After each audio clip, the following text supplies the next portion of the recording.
بسم اللہ الرحمن الرحیم۔ رسول اللہ صلی اللہ علیہ وسلم پر وحی ابتدائی اور اچھے سچے پاکیزہ خوابوں سے شروع ہوا۔ آپ خواب میں جو کچھ دیکھتے ہوئے صبح کی روشنی کی طرح صحیح اور سچا ثابت ہوتا۔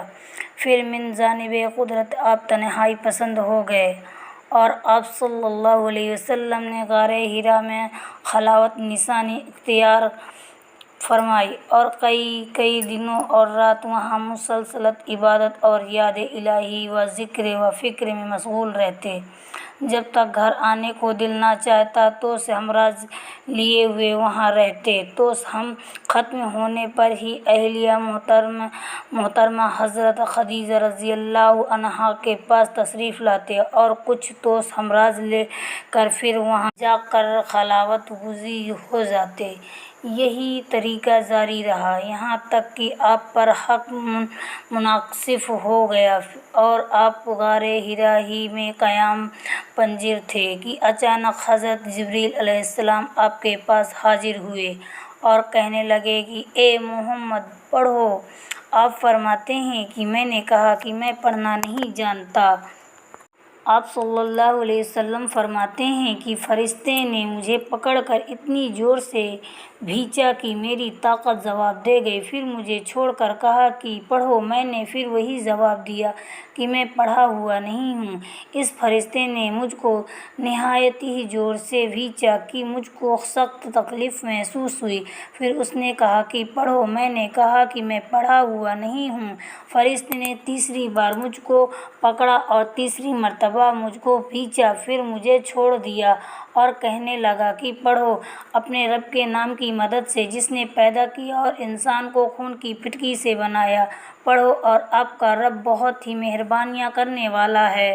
بس یہی آیتیں آپ حضرت جبریل علیہ السلام سے سنا کر اس حال میں غار حرا کر اس حال میں واپس ہوئے کہ آپ کا دل اس انوکھے واقعہ سے کانپ رہا تھا۔ آپ حضرت خدیجہ کے یہاں تشریف لائے اور فرمایا کہ مجھے کمبل اڑا دو، مجھے کمبل اڑا دو۔ لوگوں نے آپ کو کمبل اڑا دیا۔ جب آپ کا ڈر جا رہا تھا تو آپ نے اپنی زوجہ محترمہ حضرت خدیجہ رضی اللہ تعالی عنہا کو تفصیل کے ساتھ یہ واقعہ سنایا اور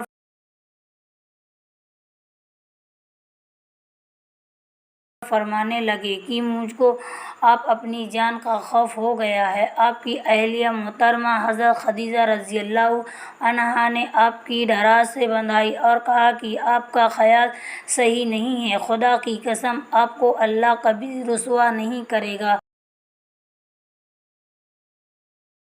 آپ تو اخلاق حضیلہ کے مالک ہیں، آپ تو کنبہ پرور ہیں، بے سہارا لوگوں کا بوجھ اپنے سر پر رکھ لیتے ہیں، مفلسوں کے لیے آپ کماتے ہیں، مہمان نوازی میں آپ بے مثال ہیں اور مشکل وقت میں آپ امر حق کا ساتھ دیتے ہیں۔ ایسے اوصاف حسان والا انسان یوں بے وقت ذلت و خواری کی موت نہیں پا سکتا۔ پھر مزید تسلی کے لیے حضرت خدیجہ رضی اللہ عنہا آپ صلی اللہ علیہ وسلم کو ورقہ بن نوفل کے پاس لے گئیں، جو ان کے چچا جات بھائی تھے اور زمانہ جاہلیت اور نصرانی مذہب اختیار کر چکے تھے اور عبرانی زبان کے کاتب تھے۔ چنانچہ انجیل کو بھی حسب منشاء خداوندی عبرانی زبان میں لکھا کرتے تھے۔ انجیل سریانی زبان میں نازل ہوئی تھی، پھر ان کا ترجمہ عبرانی زبان میں ہوا۔ ورقہ اسی کو لکھا کرتے ہوئے بہت بوڑھے ہو گئے تھے، یہاں تک کہ ان کی بینائی بھی سست ہو چکی تھی۔ حضرت خدیجہ رضی اللہ عنہا نے ان کے سامنے آپ کو حالات بیان کیے اور کہا کہ اے چچا جات بھائی، اپنے بھتیجے محمد صلی اللہ علیہ وسلم کی زبانی ذرا ان کی کیفیت سن لیجیے۔ وہ بولے کہ بھتیجے، آپ نے جو کچھ دیکھا ہے اس کی تفصیل سناؤ۔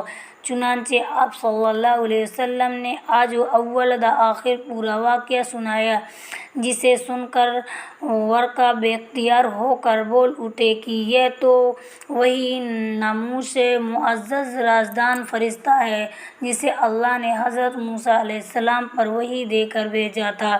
کاش میں آپ کے ساتھ عہد نبوت کے شروع ہونے پر جوان عمر ہوتا، کاش میں اس وقت زندہ رہتا جبکہ آپ کی قوم کو اس شہر سے نکال دے گی۔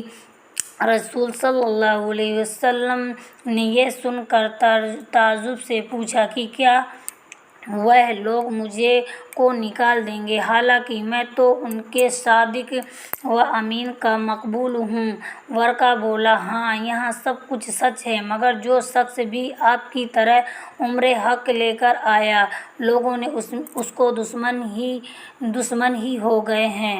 اگر مجھے آپ کی نبوت کا وہ زمانہ مل جائے تو میں آپ کی پوری مدد کروں گا۔ مگر ورقہ کچھ دنوں کے بعد انتقال کر گئے، پھر کچھ عرصہ تک وحی کی آمد معروف رہی۔ صحیح بخاری حدیث نمبر 3۔